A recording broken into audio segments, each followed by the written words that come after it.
Got to snap my fingers, got a rhythm in my walk. As the elephants say, I'm living in a great big way. Got a handful of nothing, but I watch it like a hawk. And I'm doing okay for living in a great big way.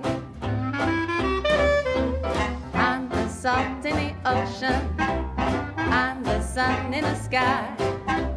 I'm Franklin D. Roosevelt and I've $1 million as long as I got to snap my fingers.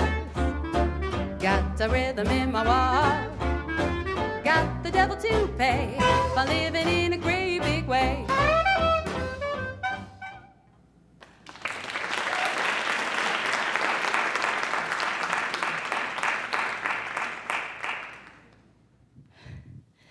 Well, we're a little out of breath, but I'd like to introduce ourselves. Hi, everyone. I'm Sam.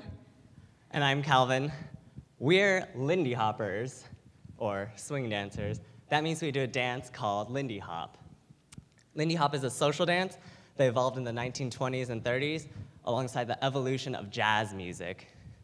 And while this dance saw a major decline around World War II, it was brought back around the 1980s with a huge swing dancing revival.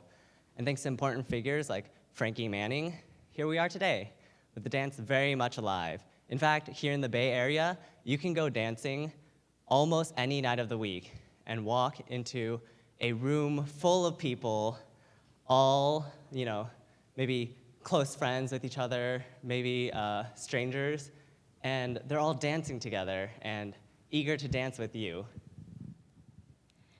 We're not experts at the dance. We've both been dancing for about 4 years now, but there's one thing that's for sure, and that's we love this dance. We love the joy and exuberance that you can feel dancing with someone. Totally improv, but feeling really inspired by your partner. And the best part is that you get to share the same feeling and sentiment over and over and over again the entire night with a new partner and a new dance. And for this reason, we love the swing dancing community. But with all great communities, there's always room for improvement. So today, Calvin and I want to share with you our experience in trying to improve our already great swing dancing community, or at least our little corner of it. We want to share with you our process for taking and looking at our community, asking ourselves, is this the ideal state that we want it to be in? And if not, figuring out ways in which we can improve on them. So, Lindy Hop, like most social dances, has a leader and a follower, someone who initiates movements and someone who responds to those movements. In that dance that we just had, I started as the leader, but halfway through, we actually switched so that I was following and Sam was leading. Now, that's probably not something that you see very often. In movies or in TV shows like Dancing with the Stars, it's almost always a man leading and a woman following. But we think that this seems to perpetuate a very negative power dynamic, one where the man pulls and the woman falls, one where the man asserts and the woman reacts, or one where the man makes the decisions and the woman allows them to happen to her. What he says goes. Now, obviously, Sam and I would love to see, more diversity in pop culture media, but let's look at something a little smaller in scale. Let's look at our swing dancing community. So, historically, when men left to fight in World War II, the women back home had to learn to dance with other women. And the men learned to dance with other men. Sorry, our picture's not showing. Oh, here it is. And the men learned to dance with other men. And so women leading and men following wasn't super uncommon. Nowadays, though, at least from our experiences, we don't see that many men dancing with other men or women dancing with other women. And we especially don't see women leading men. We almost never see a reversal of the power dynamic. It still seems to be the case that when one man and one woman dance together, it's somehow more ideal if the man is leading and the woman is following. And if you look off the social dance floor and you look at competitions and performances and choreographies, the videos that would probably end up on YouTube that you all could watch, they seem to all be saying the same exact thing. And that's swing dancing is a man and a woman, and the man leads and the woman follows always.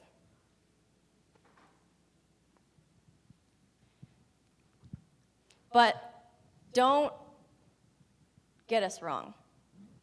Let's take a step back. Don't get us wrong. We're not trying to say that we think that all men have to lead and all women have to follow. Not at all. But we want to get to the real issue, the deeply rooted and, in fact, dangerous issue, the assumption that men must lead and that women must follow. And like with all assumptions and values that you have with you in a hobby such as swing dancing, they apply to the outside world, your outside life as well. So if we don't believe that men and women should interact in this way in the rest of our lives, then why is it that we're cultivating this idea inside of our swing dancing community? Okay, so now we've kind of looked at our community and we've seen that, yes, there are things we can improve in it. So now one thing we can ask ourselves is kind of, how does this happen? Kind of what forces are at work that cause essentially all men to be leaders and all women to be followers? Well, let's start at the beginning, yeah? So imagine that you're learning to swing dance. By the way, we hope this is true after this talk, that you do decide to learn to swing dance. But anyways, you're learning to swing dance, and you go take your first class. Now, in most, maybe not all, but most Lindy Hop classes, you'll only get to learn one role. So you have to choose.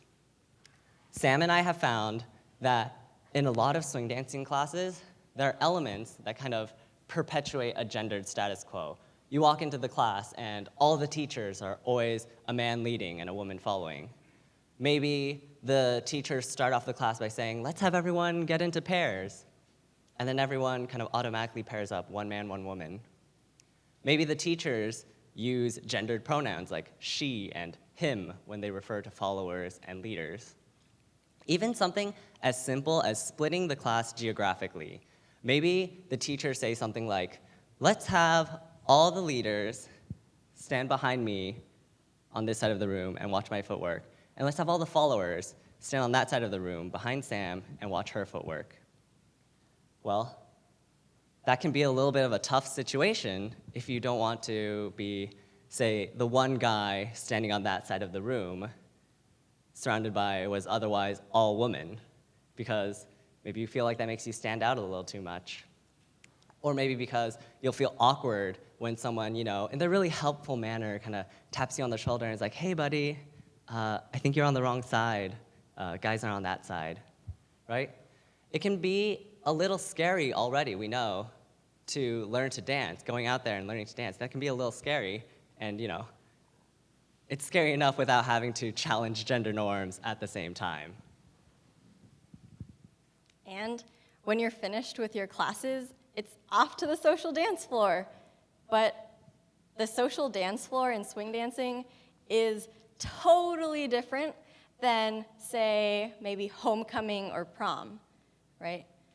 You don't ask someone to be your date for the entire night, and you only dance with that one person.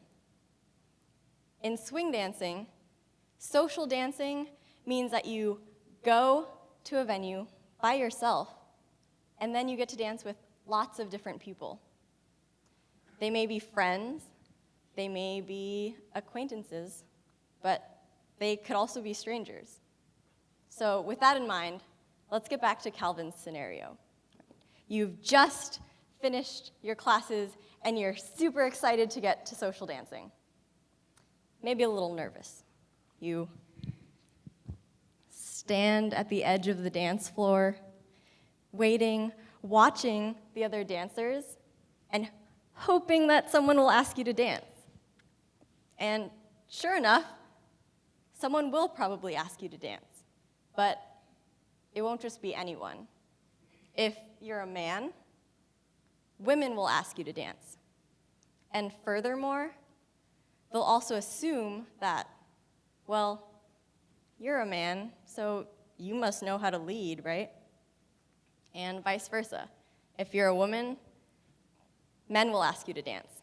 And they'll also assume, well, you're a woman, you must know how to follow. Right? And so, with that idea, we've also applied that to our experiences as well.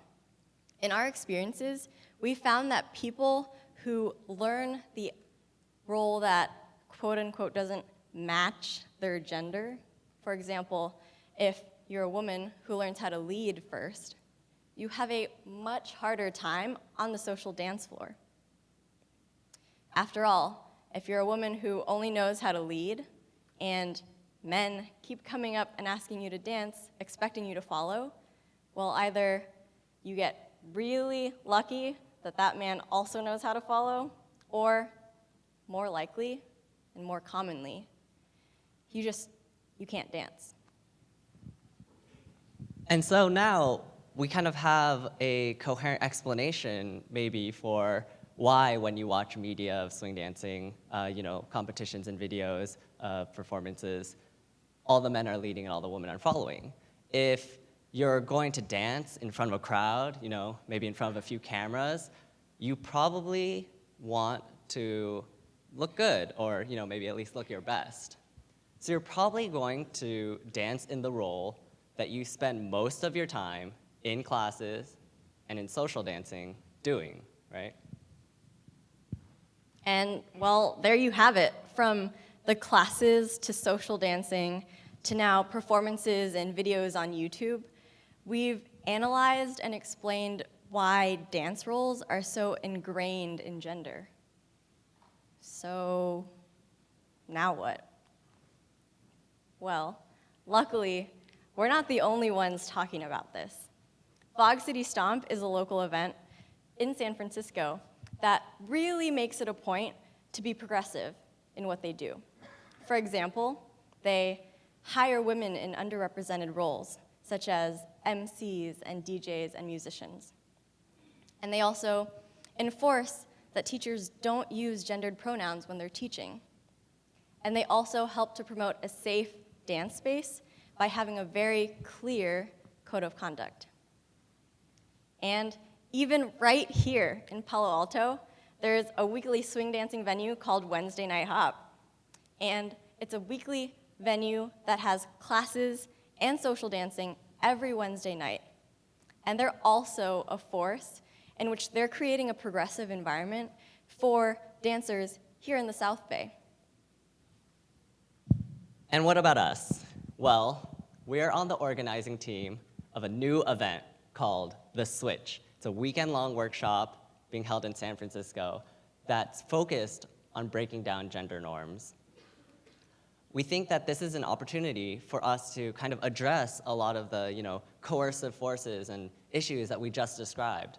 For example, we want to have classes in which the teachers show that women can be leaders and men can be followers in a serious manner. And we also want to offer classes where people can learn both roles instead of just one.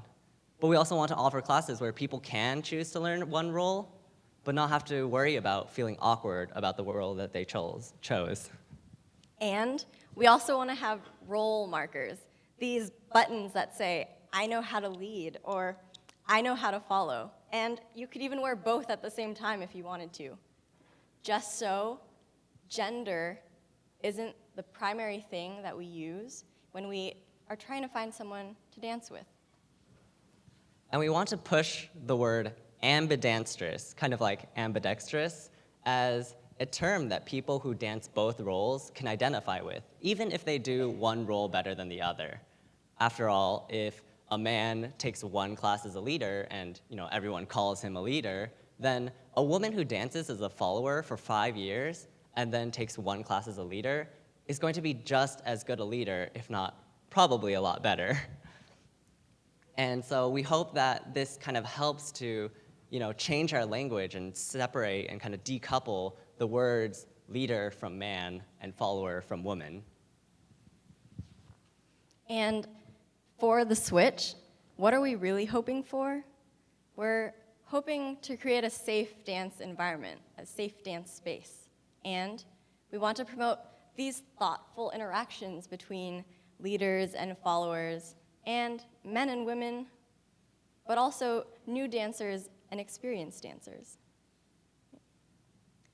And these thoughtful interactions really are not just about this small swing dancing community that we have, this really niche thing that we do. It's about an attitude that we can bring to the rest of our lives. Because with the rest of our lives, it's about all the things that we talked about. It's about gender equality, and it's about empowering both women and men, and it's about shifting power dynamics. So that attitude that we can bring to the rest of our lives is really what we're hoping for. Just in the same way that we fight for gender equality in TV and in film and in literature and many other things, we also fight for those things in dance. And we think it makes the community stronger for it. So, whatever community you're part of, whether it's a school club, a workplace, maybe a group of friends, we encourage you to explore this process of evaluating your community, of kind of looking at its flaws and understanding why they're there. That way, you can make your little corner of the world a better place. We hope to see you on the social dance floor sometime. Thank you.